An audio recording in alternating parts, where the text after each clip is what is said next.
Live news, खबर तो पक्की है। नमस्ते साथियों, जय हिंद।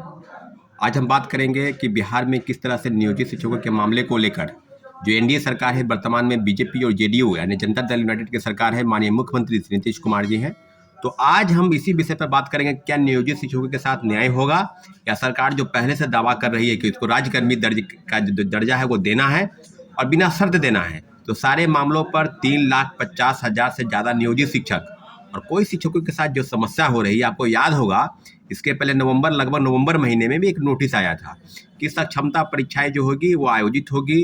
3,50,000 नियोजित शिक्षकों के साथ जो अन्याय हो रहा है, ये सारे मामलों को लेकर कि परीक्षाएं देनी है। एक मामूली से परीक्षा होने की बात उस समय कही जा रही थी कि अगर आपको राज्यकर्मी का दर्जा लेना है तो आपको 2 तरह के प्रोसेस होंगे, एक क्षमता परीक्षा होगी और दूसरी बीपीएससी से जो परीक्षा हो रही है शिक्षक वालों की, उसमें आप पास करते हैं तो आपको राज्यकर्मी का दर्जा मिलेगा।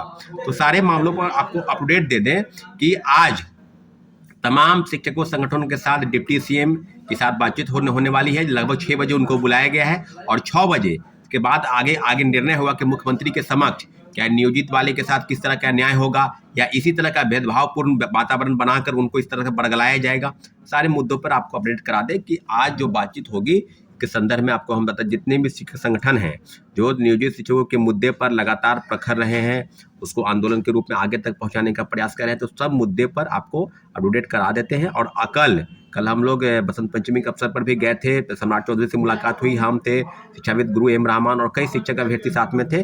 कई मामलों को लेकर 10 सूत्री मांग थी, उसमें नियोजित शिक्षकों की संख्या पर बात हुई कि इनको राज्यकर्मी का दर्जा देना है, परंतु एक चिट्ठी ने सारे चीज़ों पर जो चिट्ठी निकला है बीपीएससी शिक्षा विभाग द्वारा कि नियोजित शिक्षकों की परीक्षाएं होगी, बिहार विद्यालय परीक्षा समिति परीक्षा लेगी। अगर उस परीक्षा में आप फेल कर जाते हैं तो आपको जिस सेवा में है उस सेवा से आपको निकाला जाएगा। इसके पहले जो 2-2.5 महीना पहले नोटिस आया था उसमें था कि आपको परीक्षाएं देनी है, परीक्षा अगर आप फेल कर जाते हैं तो अगर आप जो नियोजित है तो नियोजित ही रह जाएंगे, यानी उसी संपर्क में वो रहेंगे।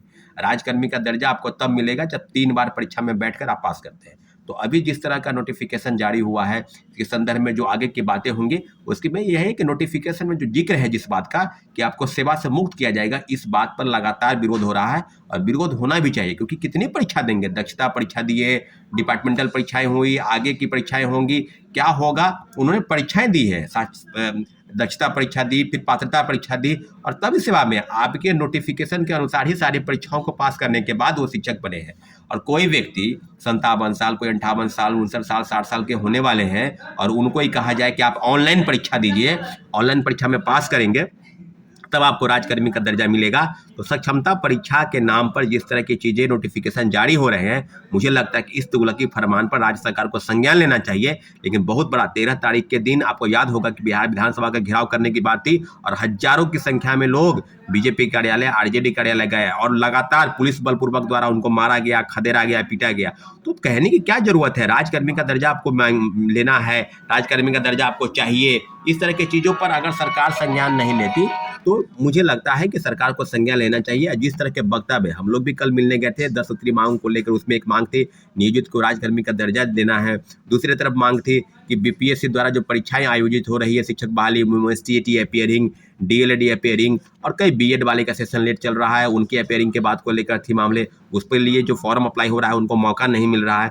तो सारी चीज़ों पर अपडेट करना है, लेकिन नियोजित वाले को राज्यकर्मी का दर्जा के साथ साथ बीपीएससी सिविल सेवा में उम्र बढ़ाने को लेकर भी बातचीत हुई है कि 37 वर्ष से बढ़कर 40 वर्ष किया जाएगा, क्योंकि देश के तमाम राज्यों ने अपनी सिविल सेवा की उम्र में बढ़ोतरी की है। तो नियोजित वाले के साथ जो अन्यायपूर्ण वातावरण है उसको ठीक करने के लिए आज बैठक होगी। बैठक पर पूरे 3,50,000 नियोजित शिक्षकों की निगाहें हैं कि सरकार क्या आगे निर्णय लेगी या निर्णय लेगी उनके पक्ष में, इसी तरह के तो उनको बरगलाया जाएगा, उनके खिलाफ काम होगा। मुझे लगता है कि सरकार के समक्ष उम्मीदें जो है वो आनी चाहिए और हम लोग भी उम्मीद बना के रखे हैं कि आज कुछ न कुछ फैसला आगे होना है। मुख्यमंत्री अपने स्तर से फैसला करेंगे, लेकिन नियोजित के पक्ष में फैसला हो। परीक्षाएं की बात है, सक्षमता परीक्षा का विरोध नहीं हो रहा है, लेकिन इतना जरूर है उनके लिए जो रास्ता है नियोजित वाले को नियोजित और राज्यकर्मी का दर्जा की बात है, परीक्षा पास करने के बाद सारे मामलों पर कुछ अलग से एक निर्णय आएगा। उम्मीद करते हैं कि निर्णय नियोजित वाले के पक्ष में आएगा। ठीक है साथियों, धन्यवाद, जय हिंद। लाइव न्यूज, खबर तो पक्की है।